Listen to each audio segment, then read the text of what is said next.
Que o bondoso Deus nos abençoe mais este dia e que a explanação de Sua palavra possa nos trazer luz. Precisamos de sermos esclarecidos. O objetivo nosso de estarmos aqui é ver se de alguma forma podemos ajudar alguém, e para tal precisamos de Deus. Então oramos que Deus possa fazer que este tempo seja um tempo de bênção a todos que pararem para ouvir, ou mesmo estar fazendo alguma coisa e com atenção pelo que vai ouvir. Que Deus nos ajude, nos abençoe. Motivos e objetivos. Por que perguntar? Por que pregar? Por que ouvir? Por que você vai à escola? Seus motivos e seus objetivos de fazer uma viagem. Deve haver uma consulta, né? Por que estou fazendo isto? Por que estou eu aqui falando? Por que está aí você ouvindo? Então nós vamos falar alguns minutinhos sobre isto. Os motivos de Jesus vir ao mundo, seus objetivos foram cumpridos. E os nossos objetivos? E os meus, dentro da vida material, da vida espiritual? Bem, é uma escritura que a gente vai tomar em Mateus 19, verso 3. O assunto é sobre o divórcio. Então chegaram ao pé dele os fariseus, tentando-o e dizendo-lhe: é lícito ao homem repudiar sua mulher por qualquer motivo? Bem, qual era o objetivo deles fazerem tal pergunta ou todas que faziam? Qual era o motivo deles?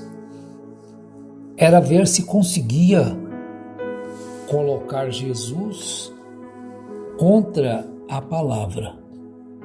Esse era o objetivo deles. Não porque eles estavam interessados em conhecer a doutrina, em conhecer a palavra, em conhecer quem era Jesus. Mas o motivo e o objetivo deles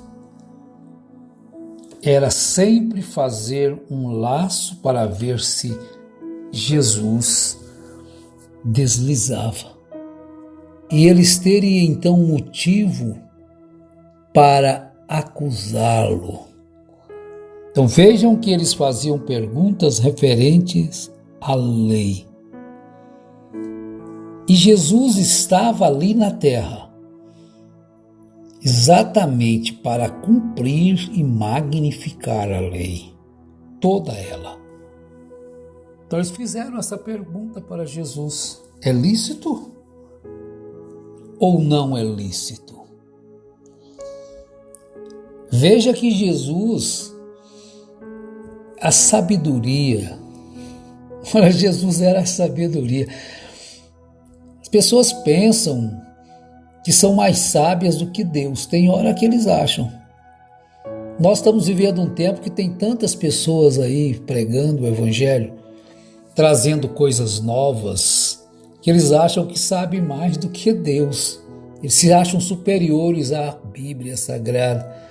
Eles se acham mais inteligentes do que Jesus, do que os apóstolos. E se acham no direito, às vezes, de tirar coisas da Bíblia, ou acrescentar, ou dizer que aquilo não precisa mais. De onde foi que Jesus disse que a lei não precisa dela mais? Você vai se tornar agora um adúltero, um mentiroso, um ladrão, um assassino, um transgressor da lei? É lícito? Qual o motivo, qual o objetivo de você estudar a Bíblia? É para achar falhas? É para achar defeitos? Agora, por que nós às vezes vamos tentando explicar algumas coisas às pessoas? Por que nós chegamos até aqui? Já fizemos isso várias vezes.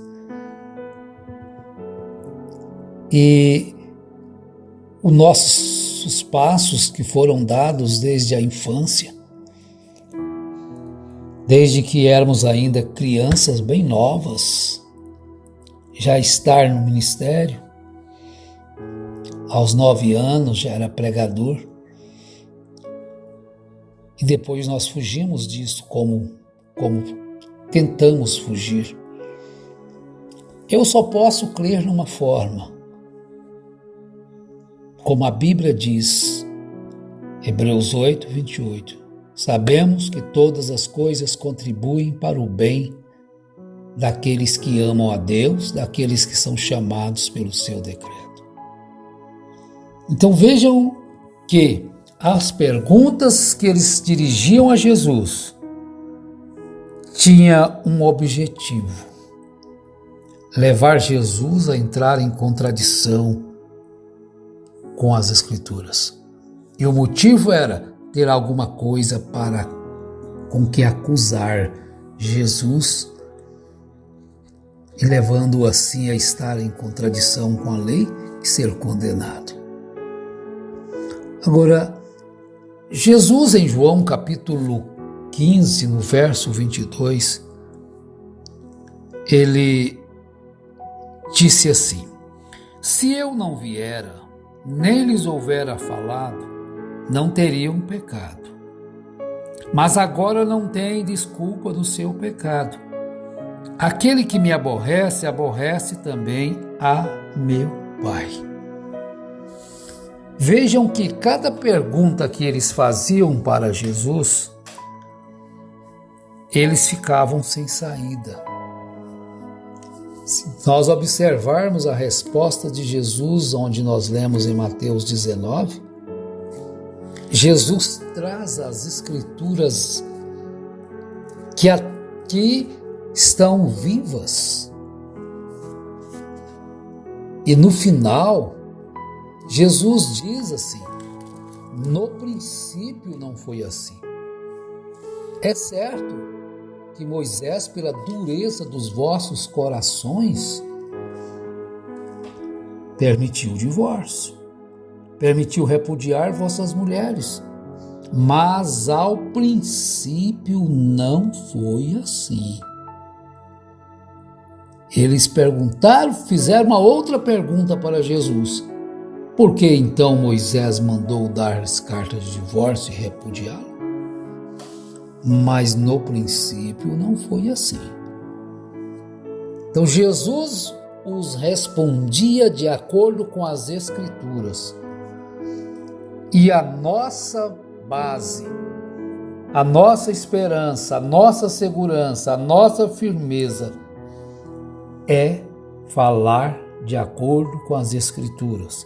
É responder de acordo com as Escrituras. É estar firmados nas Escrituras, nada fora das Escrituras.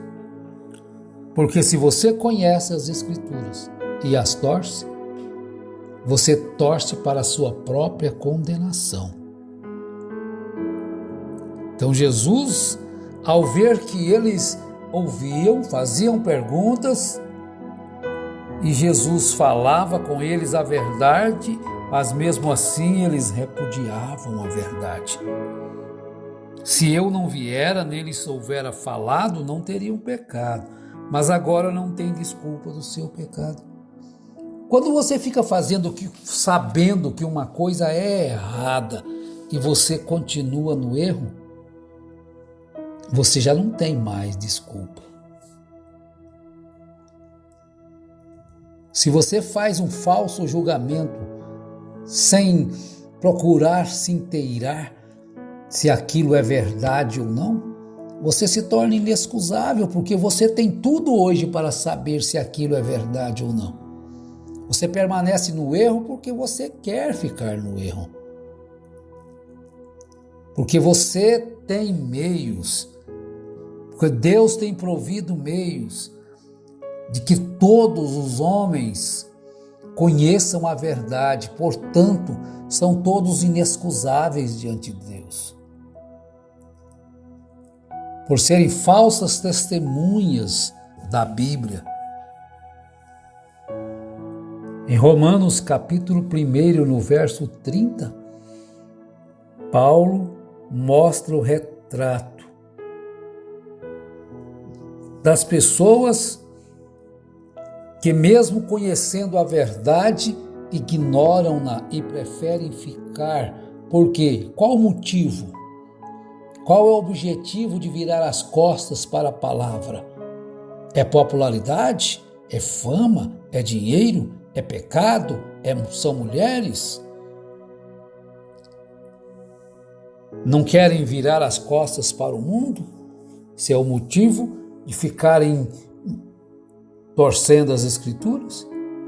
Então ele diz assim no verso 30 de Romanos capítulo 1: sendo murmuradores, detratores, aborrecedores de Deus, injuriadores, soberbos, presunçosos, inventores de males. Inventores de males. Desobediente aos pais e às mães, nécios, infiéis nos contratos, sem afeição natural, irreconciliáveis, sem misericórdia. Esses dois fatores aí, você sabe que Deus não ouve a sua oração. Você sabe que aquele que não exerce misericórdia não alcança misericórdia. Jesus disse: se você for levar a sua oferta ao altar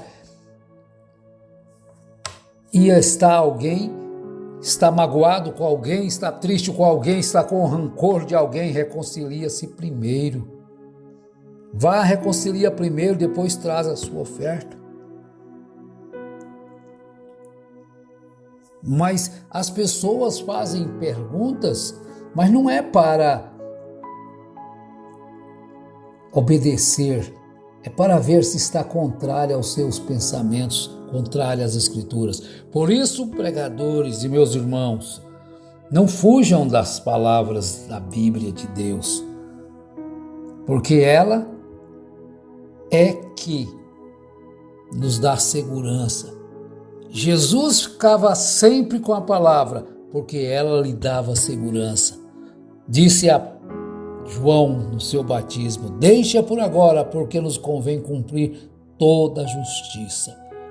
Cada pingo do i, nem um jota, nem um i passarão sem que todas as coisas se cumpram. A lei eu não vi acabar com a lei. Eu vim cumprir a lei. Ele magnificou a lei. Então nós estamos vivendo um tempo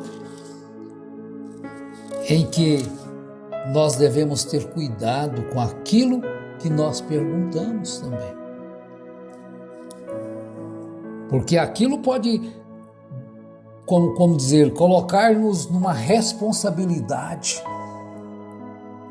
Numa responsabilidade. Você ouve alguém que faz falsos julgamentos, falsos testemunhos, e você sai a propagar aquilo, você se torna culpado e vai receber também o mesmo prêmio dos injustos, dos falsos. Agora, se você ouve uma verdade, confere com as Escrituras e não propaga ela, você também se torna um prevaricador. Você sabe que deve falar aquilo que é verdade e guarde ela só para você? Você se torna um egoísta. Então os homens têm se tornado detratores. O que vem a ser o detrator? Alguém que desvaloriza o mérito de outras pessoas. Por quê? Por inveja. por ira, por falta de misericórdia, então ele se torna um detrator. Mas Deus, por sua graça infinita, tem misericórdia de quem ele tem misericórdia. E ele conhece a intenção dos corações. Ele sabe o que você faz ao ouvir, qual que é o seu motivo de ouvir, qual que é o seu objetivo. E aquele que examina os corações sabe qual é a intenção do Espírito. Então dê valor à palavra de Deus, observe tudo, examine tudo. Eu não sei, não quero saber, tem raiva de quem sabe. Não seja desta forma. Quebra esse jugo. Inteire-se melhor da palavra de Deus. Você não é que nasceu um pau. O pau que nasce torto, morre torto até a cinza é torta. Mas você não é assim. Você tem o perfeito direito de inquirir e saber se o que você está seguindo é real, autêntico. Deus te dê essa graça para buscar este conhecimento, te abençoe e te ajude. Em nome do Senhor Jesus Cristo. Amém.